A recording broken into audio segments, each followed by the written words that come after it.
aku mau bahas soal edukasi soal sehat itu udah banyak dan lama. Mas Ade sendiri selain datang ke tempat kita kan juga udah sempat ngobrol di mana-mana. Di Deddy Corbuzier aku juga sempat nonton, di channelnya sendiri aku sempat nonton. Itu dan semuanya make sense dan kita bisa dengar, kita bisa nyimak.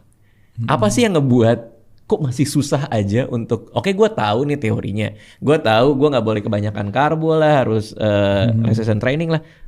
Apa sih practical tips deh untuk mulai kayak ya udahlah gue lakuin gitu. Kenapa ya susah banget gitu ya? Ya sebenarnya bukan susah, tapi memang sehat tidak memiliki yang namanya sense of urgency. Makanya kenapa ada istilah orang bilang sehat itu tidak menarik karena masih kita miliki. Baru menjadi begitu menarik pada saat dia pergi dari kita. Ya selama kita belum sakit ya kita santai-santai aja. Nah kehebatan daripada manusia itu dia punya tubuh yang sangat sempurna. Makanya kenapa kita bisa hancurin dengan ulah perilaku kita tapi sampai hari ini kita nggak mati-mati. Oke. Nah sedangkan dalam hal kecerdasan kita akan keuangan terpaksa kita harus belajar karena kita tahu di mana penaltinya langsung hadir. Betul. Ketika kita nggak ngatur uang, saat itu juga kita nggak bisa bayar cicilan, nggak bisa bayar uang sekolah anak, nggak bisa bayar apalagi yang lainnya kebutuhan rumah tangga kita.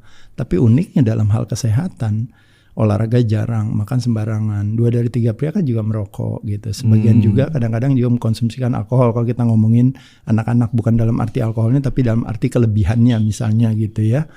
Nah tapi sampai hari ini juga kan badannya masih sehat-sehat aja gitu seolah-olah gitu ya. Dan kadang kayak enggak kok kakek gue udah begini masih hidup tuh kan gitu ya kadang. Iya gitu. Teman saya juga korup nggak ketangkep-tangkep juga gitu ya. Jadi poinnya kalau mau bicara itu juga